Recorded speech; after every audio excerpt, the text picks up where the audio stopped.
Wolf of the Ridge is marrying the black seamstress. The jeer rolled out of the saloon, down every alley, turning the whole town into a stage of mockery. But Dinah Monroe did not bow her head. She lifted it high, dark eyes lit with hidden fire. This choice is mine. And that night, in a lonely cabin glowing with firelight, when Wyatt's calloused hand closed trembling over hers, his hoarse voice broke. I have lived too long without a woman's warmth. Dinah shivered, lips parting, breath mingling with his. Outside, Willow Creek kept laughing. But inside those wooden walls, a lifetime of restrained desire burst into flame, defying the world itself. Winter of 1878 settled over Willow Creek in a gray, bitter hush. Morrison's saloon, standing at the head of the street, was the place where cowhands, miners, and ranch owners usually gathered to trade words over whiskey. But that day, the smoke-filled room was not buzzing about harsh weather or falling beef prices. A single piece of news was passed from table to table, from barkeep to drunkard slumped on the counter. Wyatt Crow, the Wolf of the Ridge, had proposed to Dinah Monroe. In an instant, the whispers spread like fire on dry brush. At the corner table, a group of men burst into rough laughter, raising their glasses as though the news was the best joke winter had offered. Wolf of the Ridge marrying that colored seamstress? Lord Almighty, the two of them were born to be a circus. Children skated down the frozen street, chanting verses twisted into cruel songs. They called her Spinster Monroe, a woman left too long on the shelf. They called Wyatt a ghost of the mountain, and bound their names together in rhymes so mean-spirited that even grown folks chuckled behind their hands. On the porch of the general store, 3 town wives gathered with their layered skirts and heavy baskets, eyes fixed on the saloon doors as if to catch another scrap of gossip. One shook her head in pity. Poor thing, must have run out of any real choice to stoop to this nonsense. Another sniffed. And him? Ain't he that widower gone mad on the ridge? Lord, what a sight! While rumor swirled like a storm, Dinah Monroe sat silent in her narrow sewing room, hands steady as she stitched the lining of a cloak left by a customer. The needle pricked the fabric with measured rhythm, her way of keeping her mind from splitting under the noise outside. The fogged glass pane mirrored her thin figure bent over the work. At 31, she was no stranger to whispers. Yet today, the voices outside cut sharper, pressed harder, as if the walls themselves might give way. The name Wyatt Crow carried shadows in Willow Creek. A widower who had lost wife and child to fever, he had retreated to the northern ridge, living like a hermit. They called him Wolf of the Ridge, a warning for children, a mockery for grown men.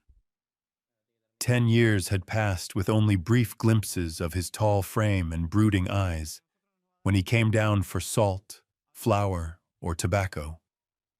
Few dared claim to know him, and yet now it was he who had knelt to ask Dinah's hand, the town's colored seamstress, a woman already branded an object of scorn.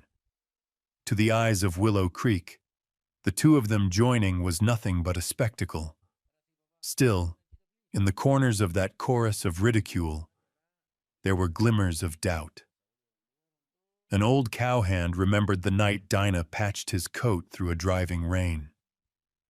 A young mother recalled the swaddling cloths she received from Dinah's hands when her purse was empty. They said nothing, but in their eyes flickered a thought. Maybe this mockery hid something true. By late afternoon, when the last light of the sun gilded the wooden storefronts, the news had reached every corner of town. Men murmured at the forge, women whispered at the bakery, even churchgoers exchanged looks as the minister prepared his Sunday sermon. The whole town had taken its seats for a play no one wished to miss. Dinah, closing her shop for the evening, felt the town's breath heavy on her shoulders. Laughter echoed still, sharp and mocking, yet inside her chest a strange spark stirred. Not shame, but a thread of something different. She saw again the eyes of Wyatt Crow, the deep, hollow gaze that had once met hers as she mended his coat. She remembered his voice, gravel rough yet steady, when he asked the question with no flourish, only wait. Dinah pressed her palm to her bodice, heart beating harder than she could calm. She did not know what tomorrow would bring, but one thought rose clear. Perhaps amid the noise of scorn, another path was waiting. And so it was. The jest that Willow Creek tossed about with cruel delight, that jest would soon alter everything. In the history of Willow Creek, few people bore the mark of being outsiders as plainly as Wyatt Crow and Dinah Monroe. Each walked a lonely path, carrying scars of the past, until their steps crossed in the quiet corners no one else bothered to see. Wyatt had once known a home, a gentle wife with brown hair, a 6-year-old boy whose laughter filled the cabin beneath the ridge, both gone within a week when fever swept through the valley. Folks said that after burying them, Wyatt spoke little to anyone. His blue eyes turned hollow as dying timber. He left the town, built a cabin high on the northern slope, and lived like a man exiled by choice. They gave him a name, Wolf of the Ridge.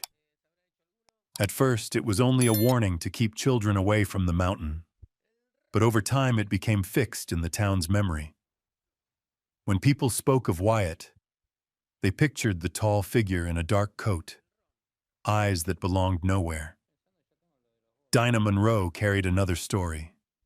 Her parents, hard-working black artisans, lost everything in a great fire. They left her a small sewing shop and a debt not yet paid. Orphaned in her early 20s, Dinah held fast to the last fragment of her family's life. In those years, she believed she might still escape contempt through love. Samuel Pierce, a fair-haired man from a well-off family, once promised her a home. But when his kin objected, saying Dinah was not of their color, not of their standing, Samuel slipped away in silence, leaving her to face the whispers alone. From then on, Dinah knew the ache of being left behind, of love betrayed not by anger, but by cowardice. The years that followed tied her to the sewing shop. She stitched clothes for miners, patched coats for widows, mended garment after garment in steady silence. Yet whenever she walked the street, the town's eyes cut her down. Old maid, colored woman, unwanted. The first time their paths crossed was not with the proposal that stirred the town, but in a moment small and fleeting. Dinah carried a heavy bolt of cloth from the warehouse. The cold made her hands tremble. The roll slipped and tumbled into the snow and mud. As she bent to lift it, a large, calloused hand reached first. Wyatt Crow stood over her, stooping to raise the weight as if it were nothing. Their hands brushed, cold and warm, rough and soft, and Dinah startled back. Wyatt only gave a quiet nod and placed the cloth in her arms. Not a word spoken. Another time, Wyatt brought in his worn coat for repair. Dinah measured the sleeve length. As she looped the tape over his shoulder, her breath brushed the collar of his dark coat. The nearness unsettled her. Wyatt remained still, his blue eyes lowered, steady, while her heart raced at the closeness. The last time she saw him before the rumors broke was in the narrow alley behind her shop. Rain drifted in thin lines. Wyatt tilted his wide-brimmed hat to shield her as a gust rattled the door. His cloak swept broad across his back as he braced the door against the wind. They stood near enough that Dinah could hear the slow, even rhythm of his breath. When she glanced up, She caught his gaze, deep, weighted, carrying meaning without a single word. To the town, they were nothing more than two left behind, a hermit widower and a black seamstress spurned.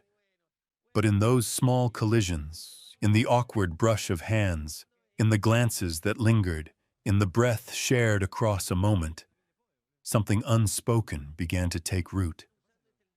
If Willow Creek laughed at the thought of their union, calling it a farce, their pasts gave it weight of another kind.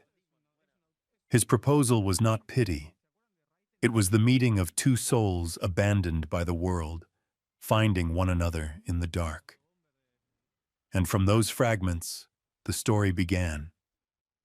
That morning, Dinah Monroe's little sewing shop was steeped in the scent of new cloth and the steady tap of her needle against wood. Outside, the wind carried cold from the ridge, seeping through the frosted panes. She was used to the quiet rhythm of her days, the few footsteps, the brief instructions from customers. She never guessed the door would open on a turn that would alter her life. The bell chimed soft. Dinah lifted her head. The man who entered thickened the air around him. Wyatt Crow, broad-shouldered, tall, moving with a slow but certain gait. His dark coat held the dust of the road. His wide-brimmed hat shadowed part of his face. But his eyes, deep blue and unyielding, could not be mistaken. They had crossed hers before, each time leaving a tremor she could not forget. Dinah swallowed, striving for steadiness. "Do you need something mended?" Wyatt did not answer at once. He removed his hat, set it on the table, and stood as though facing not only her, but the whole town whispering outside. Then, in a voice rough and low, he said, "Dinah Monroe, I have come to ask for your hand." The needle slipped from her fingers, clattering on the floor, a small sound that rang in her ears like a church bell. She froze, hands gripping the edge of the table. In her mind echoed the laughter, the children's cruel songs, the pitying looks of the women on the street.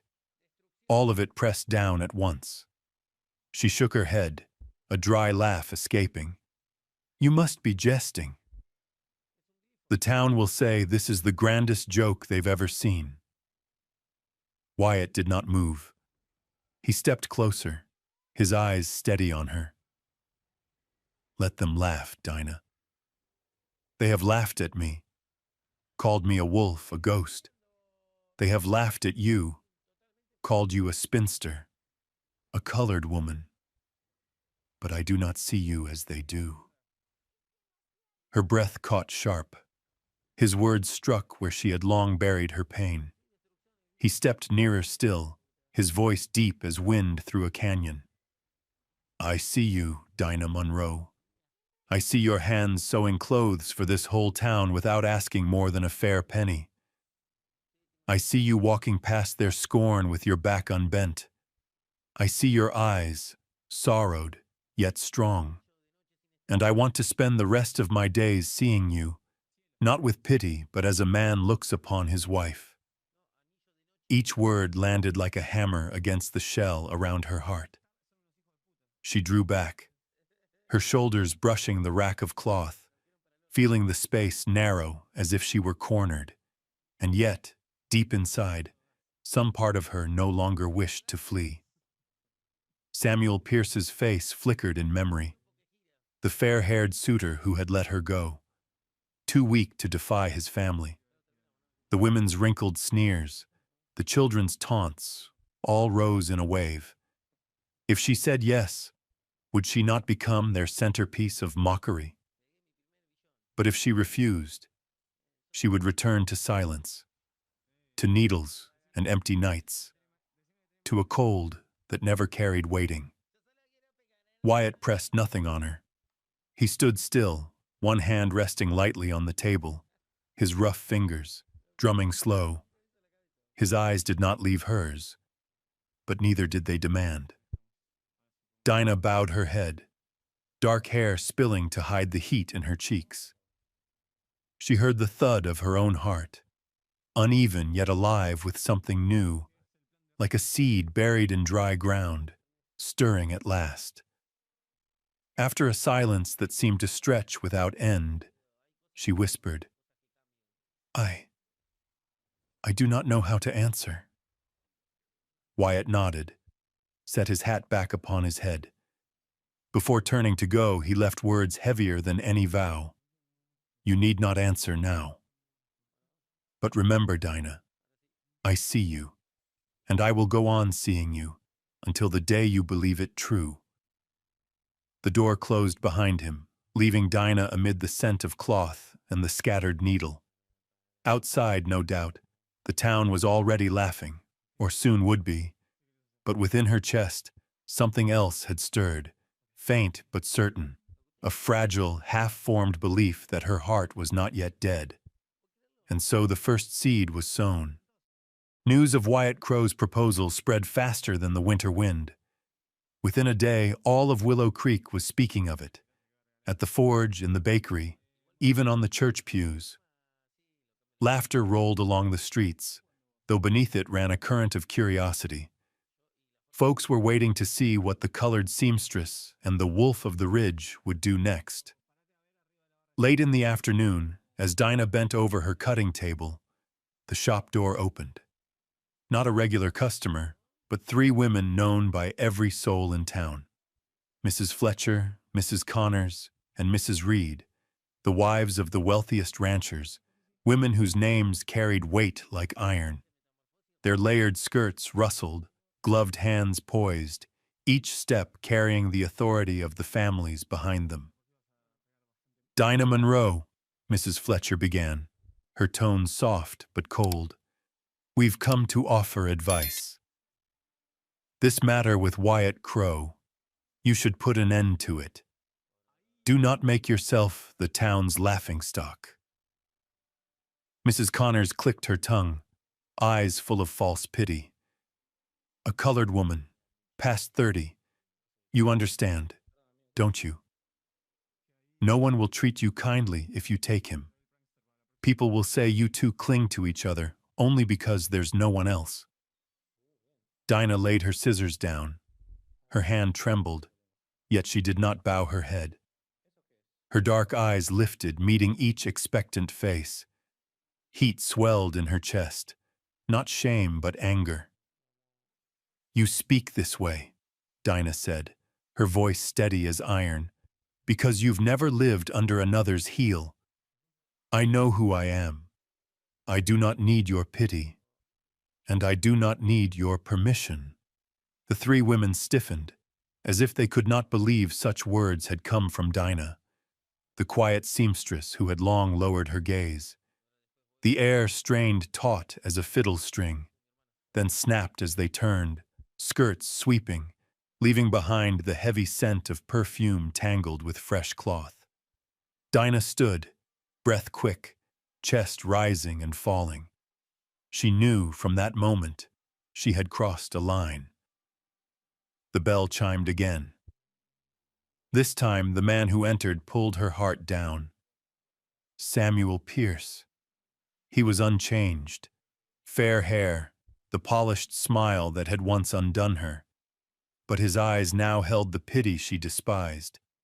He set aside his gloves and hat, speaking gently, almost sweetly. Dinah, I heard. Wyatt Crow, are you certain? You deserve better. You were once important to me. I can't bear to see you turn yourself into a joke. The words seemed tender, yet in Dinah's ears they cut like a blade across an old scar. She remembered the day he turned away, silent, while she bore the town's cruelty alone. His so-called importance had never been strong enough to stand beside her when she needed him. Her grip tightened on the table. Slowly, she said, Samuel, do you remember that day the whole town cast me out? Do you recall what you did? You stayed silent. You left me to bear the shame alone. That was when I became their joke. Not now. Color drained from Samuel's face, though he forced a smile. I only wanted what was best for you.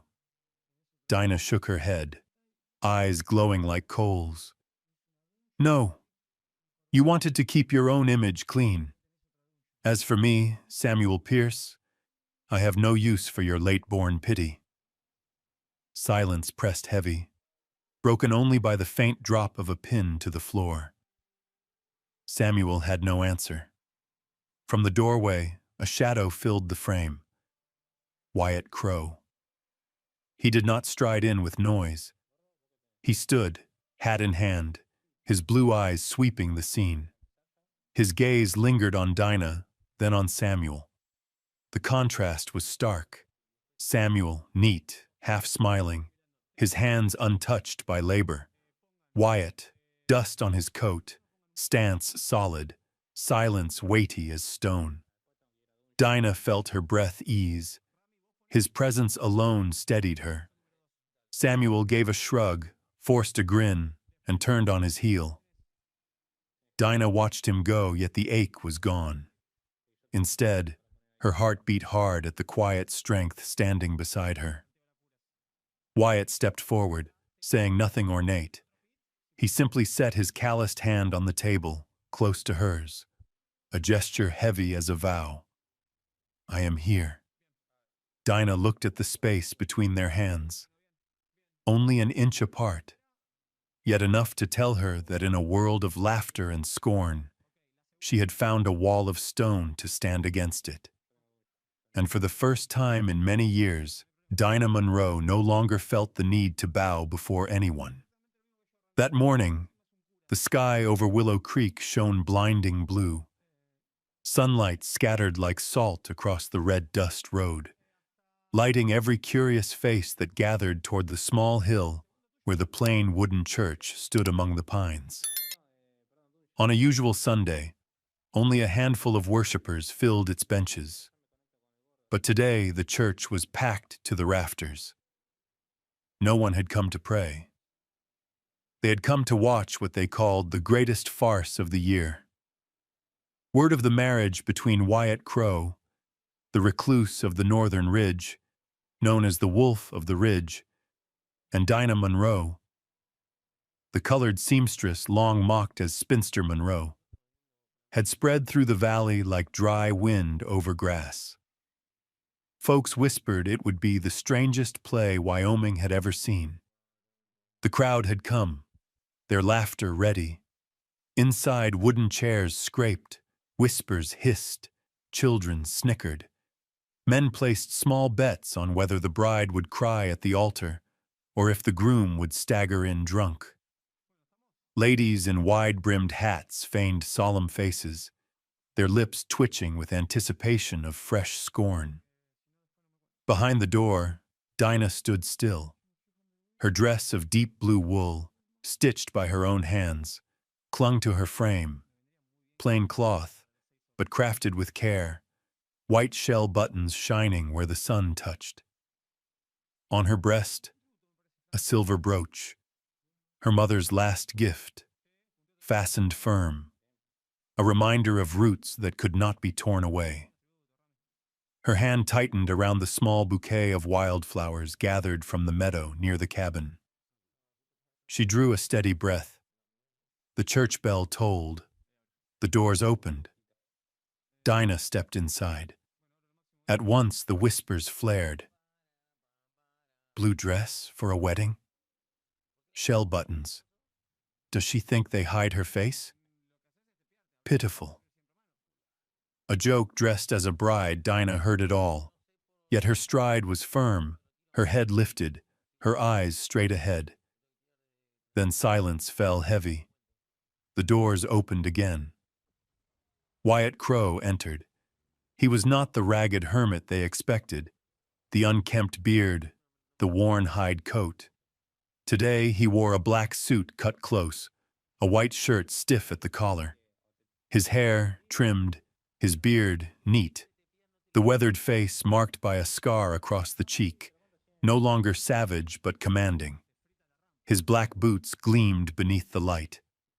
Hat in hand, he walked steady down the aisle. The church held its breath.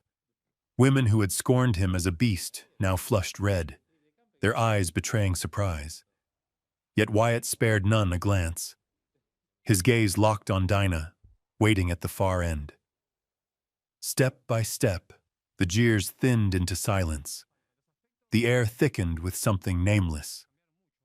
At the altar, Judge Merriweather cleared his throat. His face twitched with disdain half hidden. "We are gathered here to witness the unusual union of Wyatt Crowe and Dinah Monroe." He stretched the words, fishing for laughter, but none came.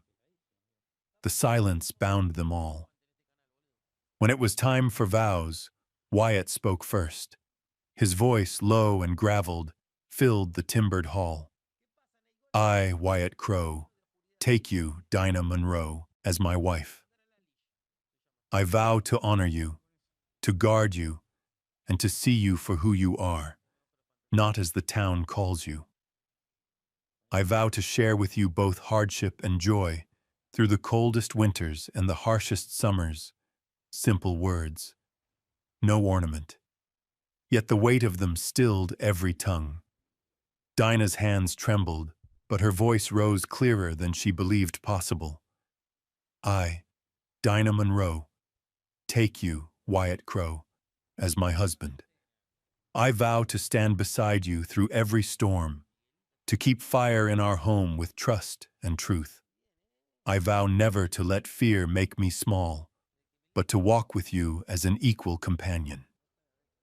A sharp breath cut the air. Murmurs faltered. A few faces bent low, ashamed to meet her gaze.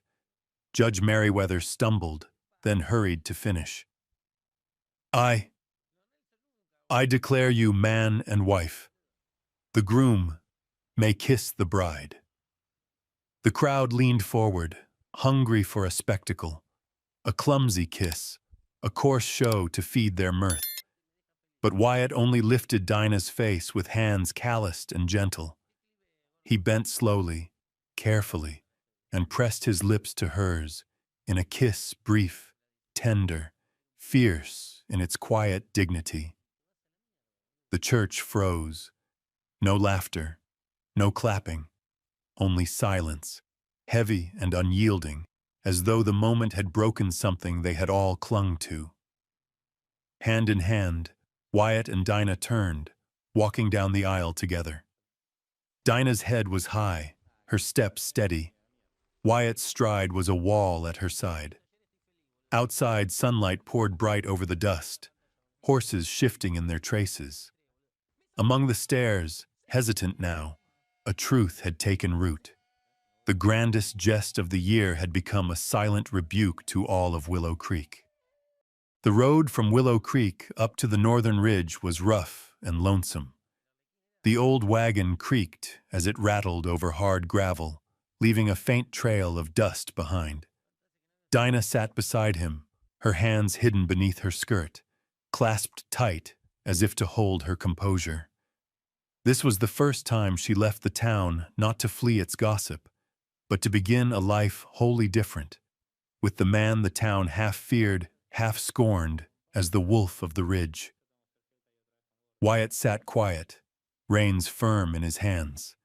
He spoke little, only leaning toward her when the wagon jolted hard, shielding her from the worst of the sway. The sun sank behind the pines, its last light spilling gold across the tall trunks. When a curl of blue smoke rose beyond the ridge, Dinah caught her first glimpse of his cabine. The house stood solid, roof pitched, chimney tall. Stacks of firewood lined the porch. Beyond, the horse shed rested under shadow. Dinah paused. She had heard the whispers. Wyatt's cabin no better than a beast's den. Yet before her was a home, plain but steadfast, and it carried a strange sense of safety. "This is my home," Wyatt said in his rough, low voice. Then, after a beat, "Now it is yours, too." Dinah nodded faintly and stepped inside. The space was warmer than she imagined. A stone hearth blazing, shelves holding a few worn books, hunting knives hung in order along the wall. The air held resin of pine and faint smoke of cured meat. Dinah let her hand brush the wooden table, tracing the grooves left by hammer and chisel. A quiet pride stirred in her chest. Supper was simple: hot broth and coarse bread. They ate in silence, only the fire crackling.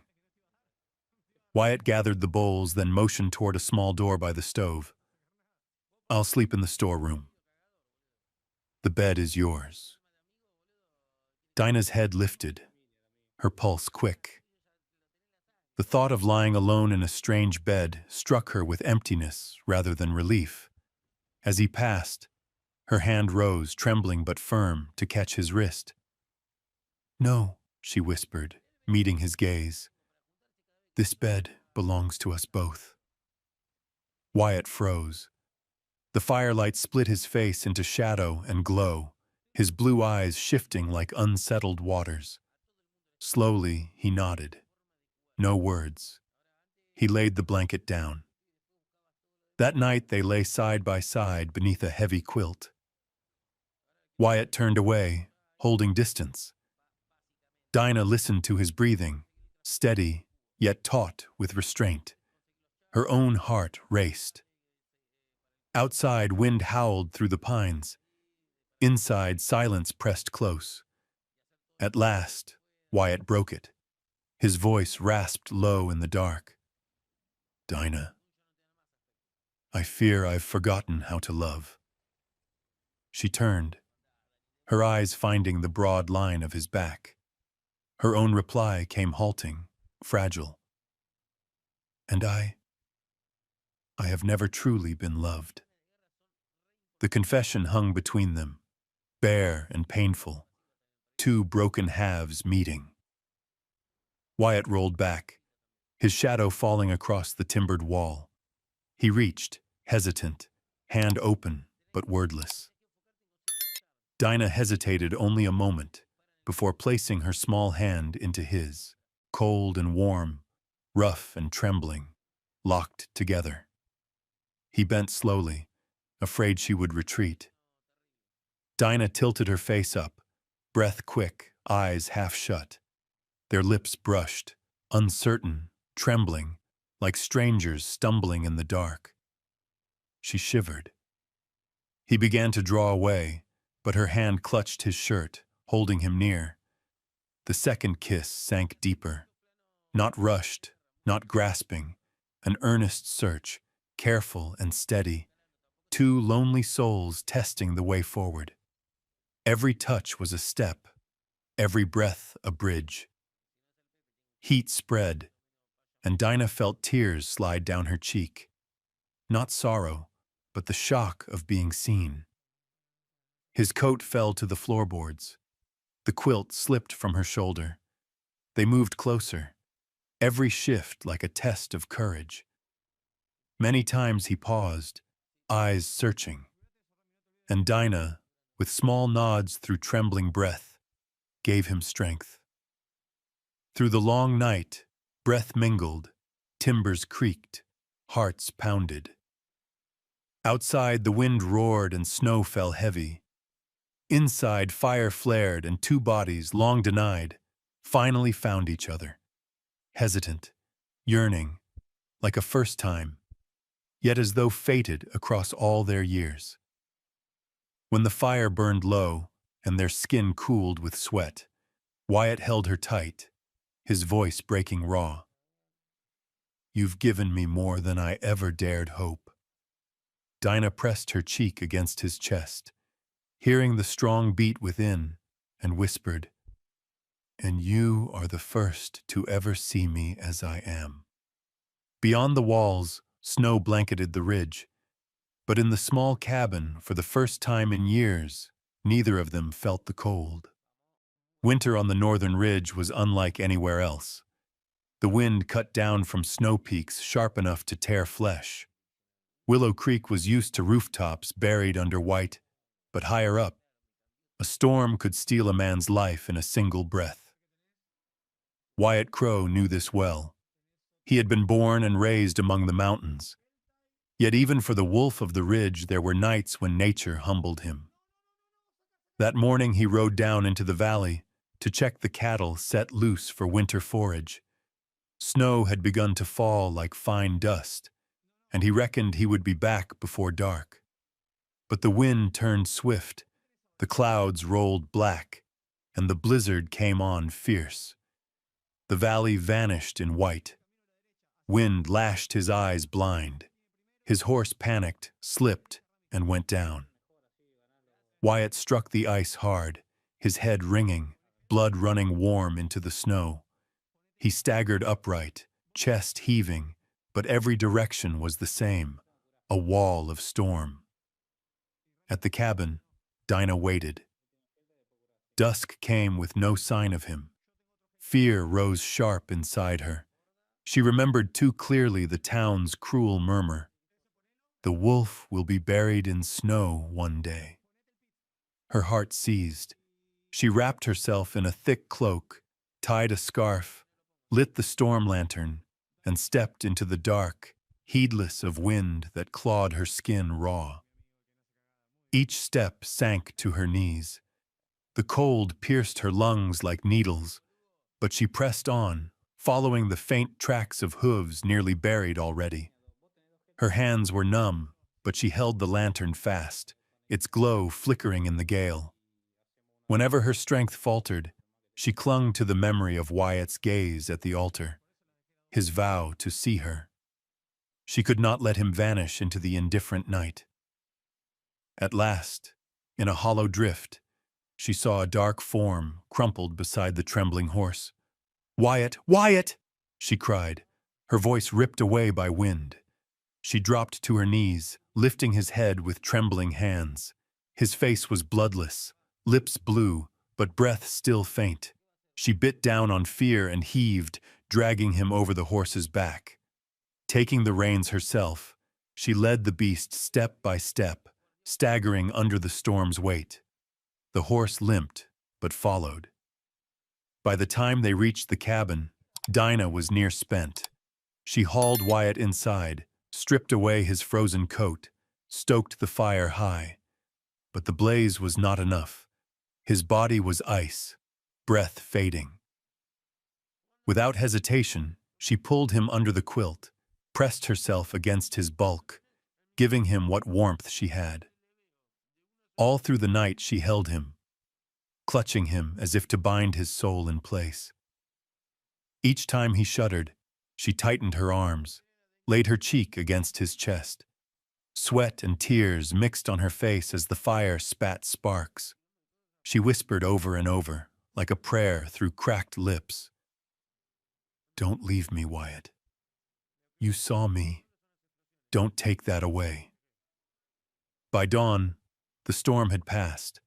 Outside lay a still white world, pines heavy with frost. Inside, his breathing grew deeper, steadier. His eyes opened at last, dazed, blue sharpening into focus. He saw Dinah, hair tangled, face drawn, yet eyes fierce with fire. His lips moved, voice rough and broken. "You saved me." Dinah wept, but her tears were light with relief. She buried her face against his chest, feeling his heartbeat return strong beneath her ear. Wyatt lifted a shaking hand, his calloused finger brushing her cheek, wiping away the tears. His eyes spoke the truth plain. His life now bound to hers, not only by vow, but by survival itself. That night had driven them across a line, no longer two companions walking warily side by side. From that day on, Wyatt Crow and Dinah Monroe belonged wholly to each other, not just in desire, but in a bond undeniable. They had held each other's very lives. The snow had melted, spring laying ruts of mud and water along the roads, but danger clung to the wild hills like a shadow. Wyatt's cabin stood apart, quiet to the eyes of strangers, but Dinah knew well. Quiet did not mean safe. One afternoon, with Wyatt gone down valley for salt and ammunition, Dinah kept to her work. She stoked the fire, hung fabric to dry on the loft rail, her mind at ease. Then came the pounding of hooves outside, sharp and many. 3 figures appeared in the yard. They were rough men, beards unkempt, dust-caked leather coats, pistols slung loose at their hips. One banged on the door, laughing loud. "Heard the wolf's got himself a new wife. Open up, girl. Let us see the bird he's hid away in his den." Dinah's hands tightened, but she showed no fear. She opened the door and stood tall. Her dark eyes met theirs, steady against their hungry stares. "Wyatt is not here," she said firm. "If you've business, you'll speak it like men." They roared with laughter, shoving past her into the cabin. One tossed his hat on the table, another leaned his rifle against a chair. "Girl, all we want is a little welcome. A hot cup of coffee will do." Dinah swallowed slow, then gave a faint smile. "Coffee, then." "Sit." She turned toward the kitchen, heart hammering, hands calm. From a small jar hidden on the shelf, she took dried herbs, her mother's old remedy, one that sent fevered patients into heavy sleep. She crumbled it fine, let it fall into the boiling pot. The bitter scent was quickly masked by roasted beans. Carrying the tray out, she set cups before them. The men lifted their mugs, gulping deep, still laughing. Dinah sat across, gaze even, as though nothing more than a hostess tending her guests. Within half an hour, their eyelids drooped. One cursed under his breath. "Hell, why am I so tired?" He slumped face first onto the table. The second lurched, hand fumbling at his pistol, before collapsing in a heap. The last staggered to his feet, swaying, and fell heavy to the floor. Soon the cabin rang with drunken snores. Dinah rose, lifting Wyatt's revolver from the shelf.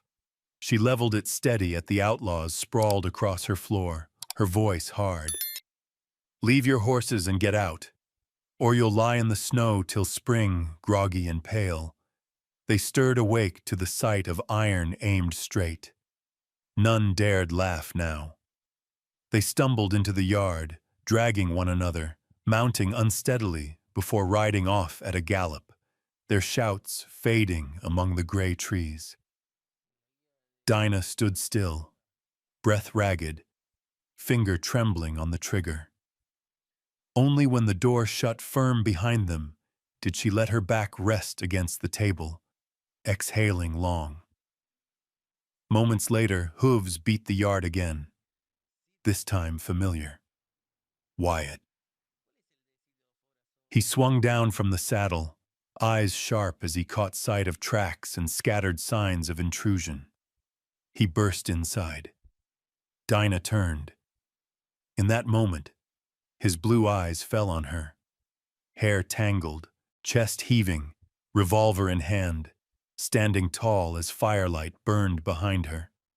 He stopped short, then crossed the room in 2 strides, pulling her into his arms with a force that near crushed her. "Dinah," his voice broke low, raw. "If I'd lost you, I couldn't have borne it." She leaned against his shoulder, surrendering to the rough, steady arms that locked around her. And in that trembling embrace of a man who had lived most of his life in silence, Dinah understood. This love was not only hunger or longing. It was the one refuge that kept them alive in the wild mountains. In the days after the outlaws came, it was as if Dinah had stepped through an unseen door. Fear no longer pressed on her as it once had. In its place burned a new fire, a will to stand not only beside Wyatt, but also for herself. Wyatt saw it before she did. One morning he laid his old rifle on the table, his deep blue eyes fixed on her. "It's time you learned how to use this." Dinah hesitated. There had been a time when even the sound of distant gunfire made her flinch. Now, she nodded. Out behind the cabin, on the wind-swept clearing, Wyatt showed her how to stand, how to find balance. Her first shot went wide, the recoil bruising her shoulder. Dinah gasped, half laughing through the sting. Wyatt stepped close, his arms circling behind her to steady her stance. His breath warmed her neck, his rough hand guiding her arm, and her heart stammered. "Hold it firm. Don't fight it. Let it become part of you." Bit by bit, Dinah learned to breathe with the rhythm, to let the rifle's kick roll through her. Each time the bullet struck the wooden target, light sparked in her eyes. From clumsy to sure, she grew steady, and with every smile of triumph, Wyatt could not look away. One afternoon, while gathering herbs near the creek, Dinah heard a faint whimper. She found a wolf pup shivering in the grass, its gray fur wet, its eyes still closed. Its mother was nowhere. She stared at it and remembered the names the town had thrown at her: spinster, stray. And now, seeing this lost creature, she felt a kinship. She wrapped it in her cloak and carried it home. Wyatt frowned at first. "You know raising it won't be easy? A wolf is no dog." Dinah's smile was calm but fierce. "I was no one the town wanted either. Yet I've survived." Wyatt stood silent, then gave a slow nod. The pup grew under her care, its pale eyes shining wild yet gentle at her side. Soon whispers spread in the valley of the black seamstress with a wolf at her heel. Summer brought a fever among the woodcutters who lived deep in the forest. Shunned by townfolk, they kept to their huts, weak and afraid. Dinah remembered her mother's old remedies. She filled a satchel with herbs and walked the long paths through streams and thickets, tending the sick one by one. Calloused hands and hollow faces turned to her with gratitude. Where she had once been the woman left aside, now even strangers spoke her name with respect. Some called her Healer of the Ridge. Others said, if not for Dinah Monroe, many children would not have lived through the summer. One evening, Wyatt came back from splitting wood. From the porch, he saw Dinah seated with the wolf pup in her lap, mending the torn coat of a woodcutter who had stopped by. The last light of day cast her face in gold, deep eyes alight with quiet strength. A swell rose in Wyatt's chest, sharp and near painful. He remembered the woman he first met, head bowed, silent, mocked by all of Willow Creek. Now, before him, she was no longer that shadow. Dinah Monroe had become a fire, not only warm, but radiant. He stepped to her side, laying his rough hand upon her shoulder. Dinah lifted her gaze, weary yet smiling bright. Wyatt did not need words. In his eyes, she already knew. Her change had not only steadied her, but deepened the love between them. Once despised, she now stood as a symbol of quiet strength, and Wyatt Crow knew he was no longer just her protector. He was the fortunate man allowed to walk beside a flame that could never be put out. A year had passed since the wedding mocked as a farce. By now, Wyatt Crow and Dinah Monroe were no longer the butt of gossip, but a part of the mountain itself, living quiet, proud, unbent. Then, in August, with snow long melted, Willow Creek prepared for its grandest day of the year, Founder's Day, the town's own celebration of its beginning. Banners flapped across the street, stalls lined tight, banjo strings rang above the laughter of children. Folks poured in from the valleys, swelling the town to its largest crowd in memory. And through the bustle, one couple's arrival sent whispers rising like a tide. Dinah Monroe. No longer the seamstress who once slipped through market streets with her head down. Today she wore a dress of deep blue, sewn with flawless hands, her posture tall, her hair tied neat to show a face bright with strength. In her dark eyes, no shadow of fear remained, only steady faith. At her side walked Wyatt Crow, broad, clad in a long gray coat, his gaze cold to others but carrying a silent pride. The crowd murmured, "She looks different." Who would have thought Dinah Monroe would stride across the square like this?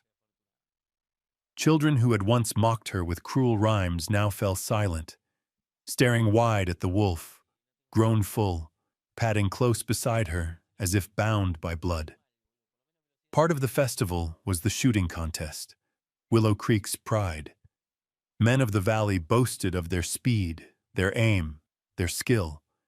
When Dinah stepped forward to enter, laughter broke in a rush. Her?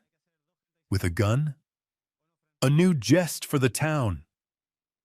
Dinah said nothing. She took the rifle, stepped into place. Wyatt stood back, arms crossed, eyes fixed on her alone. The signal blew. Dinah raised the rifle, breathed deep, squeezed the trigger. The shot struck dead center. The crowd fell silent. Second shot. Third shot. Each bullet buried in the mark. Shouts broke loose. Astonishment. Then a wave of cheers, ragged but true. Dinah lowered the rifle. For a heartbeat, silence hung heavy. Then one clap rang, then another, until the sound swelled through the crowd. Even those who once despised her now found their eyes unwilling to turn away. Wyatt watched, the edge of a smile touching his lips. He knew Dinah did not hunger for applause, yet today she had claimed something larger, for herself and before the town. But out of the throng stepped a familiar face, Samuel Pierce, still polished, coat pressed, smile practiced. Yet Dinah saw only the false shine in his eyes. He bowed slightly. Dinah, you have changed so much. I'm glad for you. But tell me, are you truly happy? Out there in the wilderness, with a man like Wyatt Crow? The words were soft, but loud enough for ears nearby. Heads turned, the crowd's buzz faltered. Samuel's smile widened, believing he had struck at an old wound. Dinah met his gaze, her own voice clear as steel. Samuel Pierce, you left me when the whole town turned its back. You have no right to ask if I am happy. My happiness is no longer held in another's eyes, least of all in your false pity.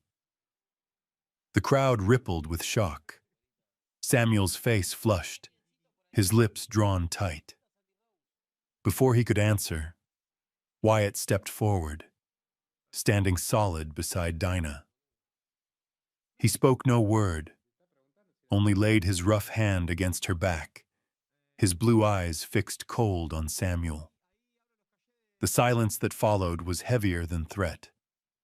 Samuel swallowed hard, then stepped back, his smile breaking into a grimace. Dinah stood tall, her head lifted, not to defy scorn, but to declare freedom. And at her side, Wyatt Crow was a wall, needing no speech. His presence alone was enough.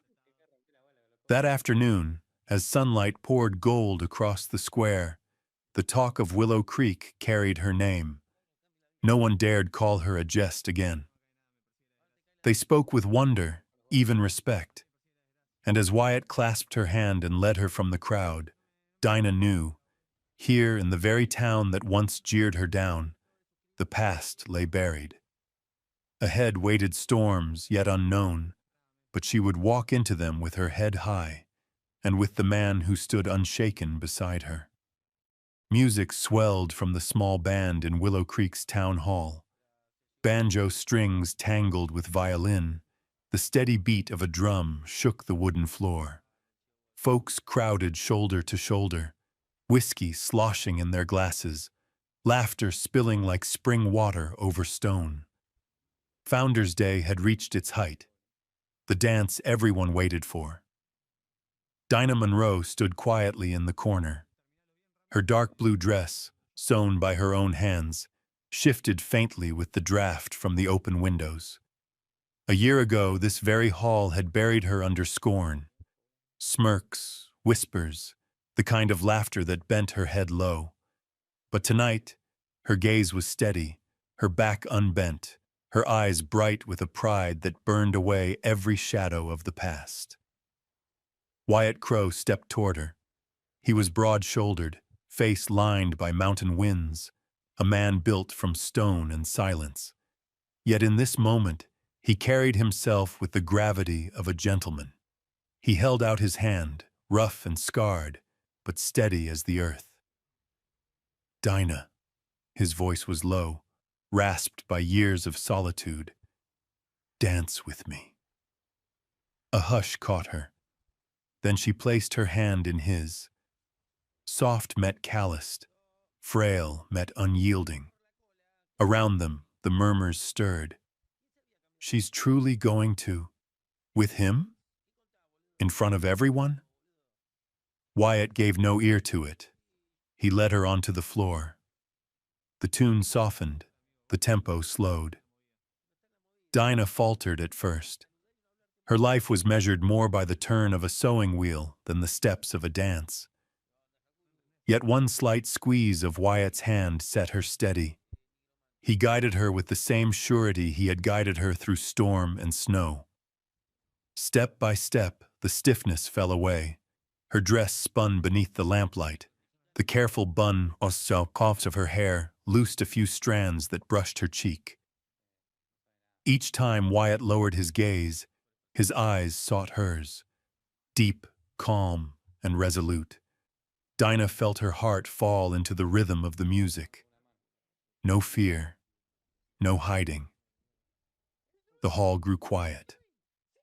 Laughter thinned, whispers died. The jeers faded until there was nothing but silence heavy with awe. They no longer saw the discarded seamstress. What stood before them was a woman, radiant, alive, her head lifted high as she moved with the man once branded Wolf of the Ridge. Someone clapped, then another.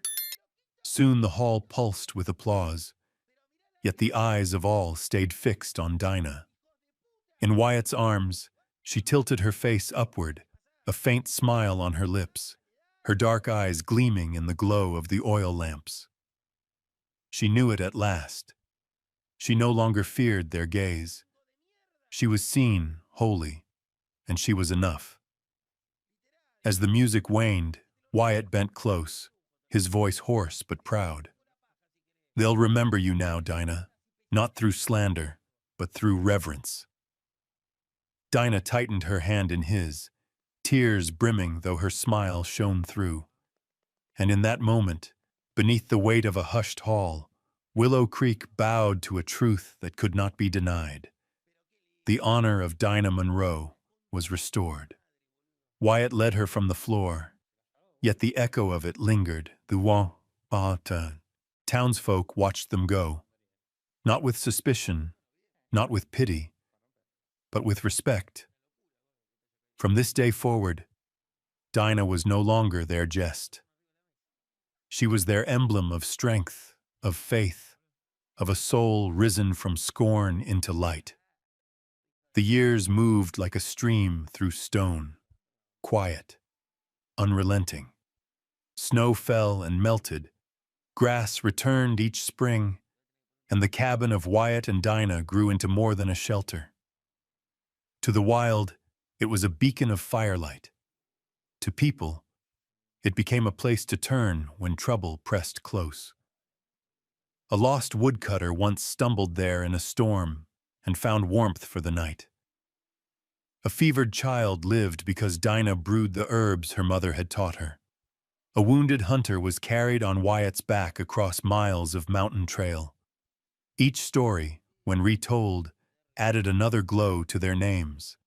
Whispers spread, then turned into steady talk. The black seamstress they once laughed at is now the mountain's legend. And the wolf of the ridge is no longer a specter, but a man who built a home for all who need one. Children still sang songs, but no longer cruel rhymes. They passed along tales of Dinah Monroe, bright-eyed, with a gray wolf trailing at her side, and Wyatt Crow, whose hands were hard as oak yet whose heart carried gentleness. The first cry of their child broke the silence of the mountain night. Outside, snow drifted against the cabin walls, but inside, a fragile flame had been lit, one that would change everything. Dinah held the infant close, her dark eyes wide with awe. She had stitched clothes for children her whole life, yet never thought her own arms would cradle one. Wyatt knelt beside her, shoulders trembling, though he had faced storms and gunmen without fear. His calloused hand brushed the child's cheek, rough against the softness. He whispered, voice thick, "Dinah, this little one is proof we were never a jest."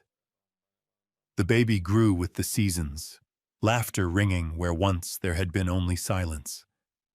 Dinah's lullabies floated through the rafters, sweeter than any hymn. Wyatt, who had lived years alone in cold solitude, now found himself rising at dawn not only to split wood, but to rock a restless child against his chest. His deep voice, gruff to most ears, soothed the infant like the low hum of the mountain wind. When spring thawed the ridge, Dinah carried the baby out onto the porch. She showed him the valley below, the fields greening again. "This is your world," she whispered. The wolf pup that had once followed her still lingered near the cabin, older now but calm, watching over the child as though it understood. Neighbors began to come, not to jeer, not to pry, but to glimpse the child of Wyatt and Dinah. Some brought small gifts, a blanket, a carved rattle, a loaf of bread. Their faces carried a quiet wonder. For in that child, they saw not mockery, but the start of something new. Years later, folks in Willow Creek would still talk about it, how a seamstress scorned and a hermit feared had brought forth life upon the mountain, how the sound of a child's laughter drifted down the slopes, like a hymn of defiance against every cruel word spoken before. At night, by the fire, Wyatt would watch Dinah nurse the baby, her face glowing in the lamplight. He thought back to the vow he had spoken in the church, the promise to see her truly. And he realized now, that vow was no longer his alone. This child, too, would grow up seeing her not as the world once did, but as she was. Strong, radiant, beloved. And in the hush of the mountains, as snow fell and fire burned steady, Wyatt Crow, once the wolf of the ridge, finally knew the meaning of home. Time, though, gives no mercy. Wyatt's hair silvered, his shoulders bent. Dinah's nimble fingers grew shaky, her eyes squinting through a glass to thread a needle. Yet in each other's gaze they still saw that first day, the moment two forsaken souls chose to see one another. One evening, as the sun bled red across the ridges, they sat together on the porch. The wolf they had raised was long gone, yet its cry still echoed faint and far, a reminder of kinship with the wild. Dinah rested her head on Wyatt's shoulder. her thin hand twined with his calloused grip. Wyatt's voice came low, rough as wind through pines. "Dinah, you were never plain, never small. You were only waiting for a man with clear enough eyes to see it." Dinah laughed softly, tears glinting at her lashes. The bitterness of old scorn was gone. What remained was simple truth. They had lived, they had loved, and they had turned hurt into a legacy of trust. Before them, the mountains burned with sunset, shadows long upon the porch boards. Two aged hands stayed clasped, a vow etched deeper than any spoken word. People said that years later, the story of Wyatt Crow and Dinah Monroe was still told, around campfires, in fairgrounds, by homestead hearths. The details blurred with time, but the heart of it endured. Love that rose from ridicule and became legend. And somewhere on those ridges, beneath a sky set aflame by dusk, two old figures still sat hand in hand, leaving their mark in the hearts of all who heard their names. Some stories need no ornament, no lofty words. They live in long silences, in the patience of a gaze, in hands that remain locked together, though worn by years. The tale of Wyatt Crow and Dinah Monroe is one of those stories. When they began, Willow Creek called them a jest. A hermit with the name of Wolf, a seamstress mocked as unwanted. They had nothing to earn respect.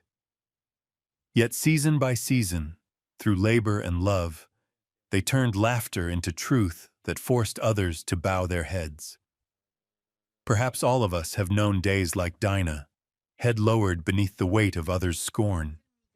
And perhaps we have known nights like Wyatt's, hollow with loss, certain we had forgotten the shape of love.